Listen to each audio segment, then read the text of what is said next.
English speaking. देखिए ये बहुत इंपॉर्टेंट चीज है कि आप अगर आपको इंग्लिश सीखनी है या आपको कॉन्वर्सेशन स्टार्ट करना है या आपको फ्लुएंसी लानी है तो कुछ एक ऐसे बहुत ही माइनर से स्टेप्स है।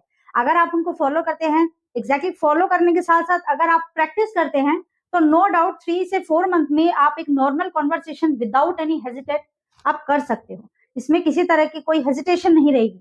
बिल्कुल आप कॉन्फिडेंस के साथ आंखों में आंखें डाल के आप बिल्कुल कॉन्वर्सेशन कर सकते हैं किसी भी तरह का, if you follow these rules. So let's start the topic. देखिए इंग्लिश कैसे सीखे का मतलब ये है आपको स्टार्टिंग कैसे करनी है। देखिए हम इंग्लिश सीखने के लिए ABCD, देखिए ये तो बहुत छोटे छोटे बच्चे सबको आता है, लेकिन उसको हमें यूज में कैसे लेना है, वर्ड्स को, टेंसेस को, वर्ब्स को, इतने सारे रूल्स है रेगुलर, उनको हमें कैसे लेना है काम में। देखिए स्टार्टिंग तो हमें करनी पड़ेगी भैया रीडिंग से। ये होता है हमारा सबसे important, the most important, reading. लेकिन रीडिंग आप ऐसे नहीं है कि आप ऐसे पढ़ लिया हो गया हो गया हो गया, ऐसे नहीं है। रीडिंग आपको मतलब कंपलसरी है कि आपको 1 से 2 मतलब बुक्स है, जो स्टोरी बुक्स है, ये मतलब आपको टाइम देना होगा। जैसे अगर आपको नॉर्मल, आप बहुत हार्ड लैंग्वेज नहीं पढ़ सकते तो देखिए छोटी छोटी स्टोरी बुक्स आती है इंग्लिश में, स्टोरी बुक्स आती है, या फिर हम कहें इंग्लिश नॉवेल्स आते हैं। देखिए इंग्लिश नॉवेल्स आप बाहर की नहीं, इंडिया की नॉवेल्स लें, जिसमें लैंग्वेज जो होती है वो बहुत ही ऐसी होती है, वो कॉम्प्लिकेटेड नहीं होती, इजी में होती है, आप समझ जाएंगे। 1 दिन आपको हार्ड लगेगा, 2 दिन हार्ड लगेगा, 10 दिन आप ट्राई करेंगे, 11th डे में डेफिनेटली आप उसको पढ़ सकेंगे। ठीक है, ये देखिए रीडिंग बहुत जरूरी है आपको। उसके लिए देखिए टाइम तो हर चीज को देना ही पड़ेगा। कोई भी चीज पानी में घोल के आपको पिलाई नहीं जा सकती है। अगर आपको कोई चीज सीखनी है तो उसके लिए आपको अपना टाइम उसको देना पड़ेगा। तो देखिए रीडिंग जो है वो मोस्ट इंपॉर्टेंट है। आप पढ़ना सीखेंगे, आपको पता चलेगा कि ये वर्ड, ये अल्फाबेट, ये लेटर्स को जोड़ के ये चीज बन रही है, तो आपको धीरे धीरे धीरे धीरे आपको आइडिया हो जाएगी। फिर आप कोई भी वर्ड हो, कितना भी टफ हो, आप उसको ब्रेक करके उस वर्ड को आप कंप्लीट कर सकते हैं। देखिए नेक्स्ट है लिसनिंग। ये भी बहुत जरूरी है। लिसनिंग जो है ये आपको क्या करना है, मतलब ज्यादा नहीं, आप कम से कम 15 से 20 मिनट, मान लीजिए आप 15 से 20 मिनट आप क्या करेंगे। जैसे इंग्लिश न्यूज है, जो बाहर की नहीं, वैसी न्यूज नहीं, हिंदी की, अपने इंडिया में जो इंग्लिश न्यूज आती है, जो इंग्लिश में कन्वर्ट करके बोलते हैं वो लोग, अगर आप न्यूज पढ़ेंगे इंग्लिश न्यूज तो उससे बहुत फर्क पड़ता है। या फिर आप सॉन्ग सुने, सॉन्ग्स, इंग्लिश सॉन्ग्स, इससे बहुत फर्क पड़ेगा, बहुत फर्क पड़ता है इन सब चीजों से। ठीक है, इंग्लिश सॉन्ग्स आप सुनेंगे, आपको मैं वही बात फिर कर रही हूँ, आप सुनेंगे, आप हैबिचुअल होंगे, तब आपको वो चीजें करनी आएगी। कोई भी चीज ऐसे हम लर्न नहीं कर सकते हैं। We have to give some time. Writing, writing का क्या है, देखिए आप अपनी हैबिट बना लें इस चीज को लेके। क्या आप हैबिट बनाए कि आपको डेली 1 से 2 पेजेस आप लिखें, आप लिखें 1 से 2 पेजेस आप लिखें। अगर आप राइट करते हो कोई भी, देखिए इस चीज में मैं यहाँ पे कुछ नहीं डालूंगी, क्योंकि राइटिंग आप किसी से भी देख के कर सकते हैं। जरूरी नहीं है आपको राइटिंग करनी है तो उसके लिए आपको कोई हाईली क्वालिफाइड, कोई हाई बहुत अच्छी बुक चाहिए, नहीं, ऐसा नहीं है। आप इंग्लिश न्यूज़पेपर ले लें, आपको राइटिंग प्रैक्टिस करनी पड़ेगी, और वो भी बहुत गौर से उसको कोशिश करें, आप गलत प्रोनाउंस करें। अगर आप धीरे धीरे गलत करेंगे, फिर वही बात है कि गलत करते करते आप बिल्कुल सही प्रोनाउंस भी करेंगे, लेकिन उसके लिए आपको हैबिचुअल रहना पड़ेगा उस चीज का। आज कर लिया, फिर 2 दिन छुट्टी, अभी आलस आ रहा है, नहीं नहीं नहीं, ऐसा नहीं है। आपको अपना शेड्यूल बनाना पड़ेगा कि हाँ हमें ये बहुत इंपॉर्टेंट है भाई, मुझे किसी भी हाल में इंग्लिश सीखनी है। डेफिनेटली आप सीख पाएंगे, नो डाउट। लास्ट देखिए हमारा स्पीकिंग। स्पीकिंग का वैसे तो बेस्ट मेथड होता है हमारा मिरर में देख के बात करना। ठीक है, अगर आप मिरर में देख के बात कर रहे हैं, खुद से आंखों में आंखें डाल के आप शीशे में देख के बात करिए। गलत सही देख के, आप शीशे में देख के एक लाइन लर्न कर ली, फिर आपने शीशे में देख के, मिरर में देख के, आप आंखों में आंखें डाल के उस चीज को आप बोलिए, बिल्कुल फ्लुएंसी आएगी। और सबसे इंपॉर्टेंट कॉन्फिडेंस लेवल बढ़ेगा। उससे आपको हेजिटेशन नहीं होगी कि भाई आप कहीं कहीं जाए तो नजर नीचे करके बोलते, नजर मिला के बात नहीं कर पाते, ये चीज नहीं रहेगी। ये फर्स्ट ऑप्शन है हमारा। देखिए मिरर, अगर आपके पास कोई पार्टनर है, कोई फ्रेंड है या कोई और है, अगर कोई आपके पास पार्टनर है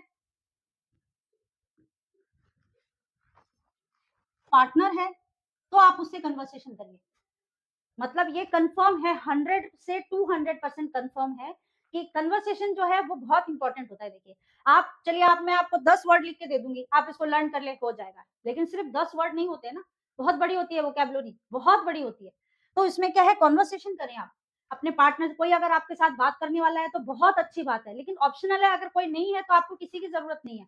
आप मिरर में देख के बात करिए, उससे आपका कॉन्फिडेंस लेवल भी हाई होगा और आप किसी से भी बात करवा लो, किसी भी टाइम आपसे बात करवा लो, आपके आँखों के अंदर किसी तरह की कोई हेजिटेशन नज़र नहीं आएगी। विद कॉन्फिडेंस आप ये डेफिनिटली कर सकते हैं। ये सारी चीज़ जो मैंने बताई है, देखिए ये सब इम्पोर्टेंट स्टेप्स है।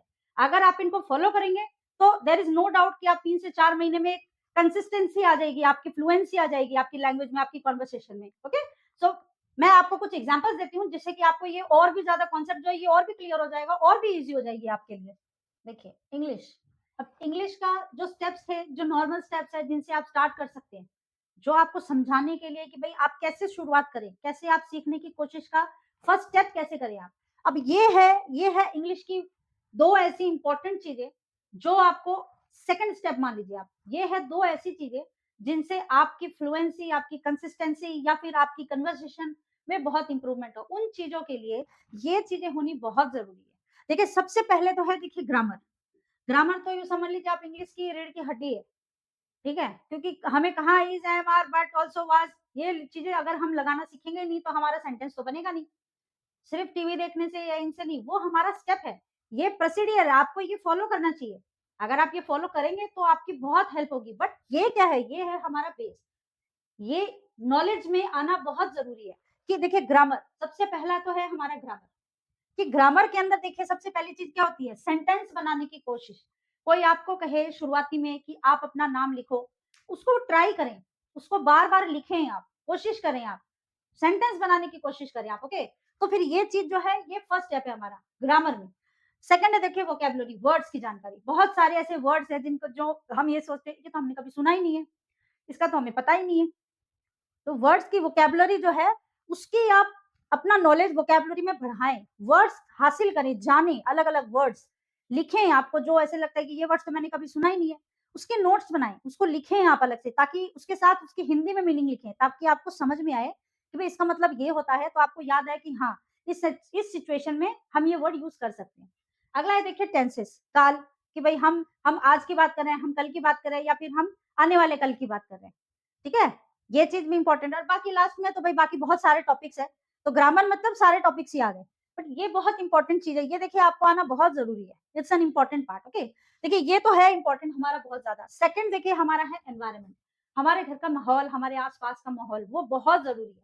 जैसे कि मैंने आपको बताया देखिए कन्वर्सेशन, ये बहुत अच्छी मतलब एक बहुत अच्छा पार्ट है ये। आप कन्वर्सेशन करेंगे किसी से भी, जिससे भी आप नॉर्मली आप अपने घर में कोई भी हो, आपके फ्रेंड्स हो, आपके सिबलिंग्स हो, उनसे कन्वर्सेशन करें, टूटी-फूटी से लेकिन आप स्टार्ट करें, ठीक है? ट्राई करें कि आप इंग्लिश के वर्ड्स, इंग्लिश के फ्रेजेज़ जैसे come here, go there, I will bring that, ये छोटे-छोटे जो फ्रेजेज़ क्या होते हैं देखिए ग्रुप ऑफ वर्ड्स, आप छोटे-छोटे फ्रेजेज़ जो है, छोटे-छोटे कन्वर्सेशन, छोटे-छोटे सेंटेंसेस आप यूज़ करें। तभी आप अगर आप इसको यूज़ करेंगे, यूजुअल होंगे, तो आपके अंदर फ्लुएंसी बिल्कुल आ जाएगी। फिर आपके अंदर कोई भी हिचकिचाहट, किसी तरह का कोई हेजिटेशन नहीं रहेगा, ओके? देखिए डेली बोलने वाले सेंटेंसेस नॉर्मली जो हम बहुत रेयर हम यूज़ करते हैं, भई please, thank you, excuse me, ठीक है? वेलकम, सॉरी, ये चीज़ें तो हम बोलते ही हैं। तो ये क्या है? ये भी तो इंग्लिश ही है। इनको भी तो आपने बोला है। आपने इसको अपनी आदत बनाई कि भई कोई भी धक्का लग गया या आपसे कोई गलती, ओह सॉरी, ये भी तो इंग्लिश ही है। इसका मतलब आपको इंग्लिश आती है। आपको सिर्फ ट्राई करना है कि आप कैसे बेटर बनें। आप कैसे मतलब अपने आप को और बेहतर करें इस चीज़ को लेके। ओके, देखिए कैसे जैसे यहाँ पे देखिए मैंने बताया प्लीज़, किसी को आप रिक्वेस्ट करते हैं या आपको कोई चीज़ चाहिए तो आप कहते हैं प्लीज़ दे दो। आप आधी इंग्लिश आधी हिंदी बोल रहे हैं but you are using an English word, it's please, तो यही बहुत अच्छी बात है। नेक्स्ट देखिए थैंक्स या थैंक यू, ये भी हम बोलते हैं अगर हमें कोई चीज़ मिल जाती है या फिर कोई हम पे फेवर करता है तो हम उसको ऑब्वियसली थैंक्स बोलते हैं। नेक्स्ट है सॉरी, मैंने बताया आपको कि अगर कोई भी बात होती है, कुछ गलती होती है या कोई चीज़, सॉरी। वेलकम, अगर आपके कोई चीज़ आप कोई आपको थैंक यू बोलता है तो हम कहते हैं यू वेलकम। एक्सक्यूज़ मी, आप कहीं से गुज़र रहे हैं या फिर आपको किसी को बोलना है तो हम ऐसे कहते हैं एक्सक्यूज़ मी, कम अगेन। देखिए ये वर्ड है ना, ये थोड़ा-सा मतलब ये तो इसमें थोड़ा-सा वो होगा आपको कि अगर मान लो आप कहीं जा रहे हैं, आपको किसी ने कुछ कहा, मतलब आप समझ लीजिए आपको इंग्लिश में आपको किसी ने कुछ कहा, आपको समझ में नहीं आया, तो वहाँ आप सोचोगे बाप रे! क्या बोलूँ, क्या बोलूँ? तब आप कह सकते हैं वहाँ पे कम अगेन, एक बार फिर से बोलिए, दोबारा बोलिए, तो वहाँ वो बंदा समझ जाएगा कि भई शायद इसको मेरी बात नहीं सुनी, तो वहाँ आप ये वर्ड यूज़ कर सकते हैं come again. As you wish, जैसे आपकी इच्छा। माय प्लेज़र, माय प्लेज़र मतलब ये मेरा सौभाग्य है। ओके, जैसे कोई आपको कहे भई आपने बहुत अच्छा किया, देखिए आपने ऐसे, तो आप क्या कहेंगे? इट्स माय प्लेज़र, ये मेरा सौभाग्य है कि मैं आपके लिए कुछ कर सकता हूँ। देखिए ये बहुत बहुत छोटे, बहुत कम सेंटेंसेस मैं आपके लिए लेके आई हूँ। ये सिर्फ़ समझाने के लिए है और ये डेली के हैं। ये नॉर्मली सभी यूज़ करते हैं। डेली कन्वर्सेशन में ये वर्ड्स आते हैं सभी के।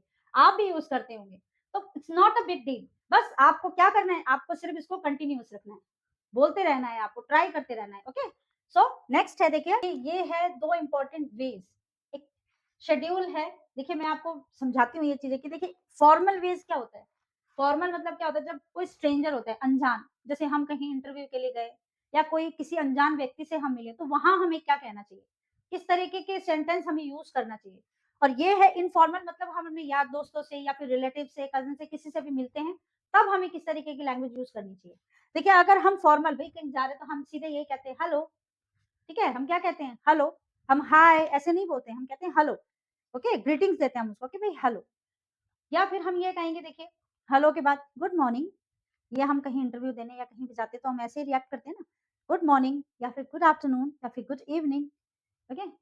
फिर हम ये पूछेंगे हाउ आर यू? आप कैसे हैं? ठीक है? Where are you from? आप कहाँ से हैं?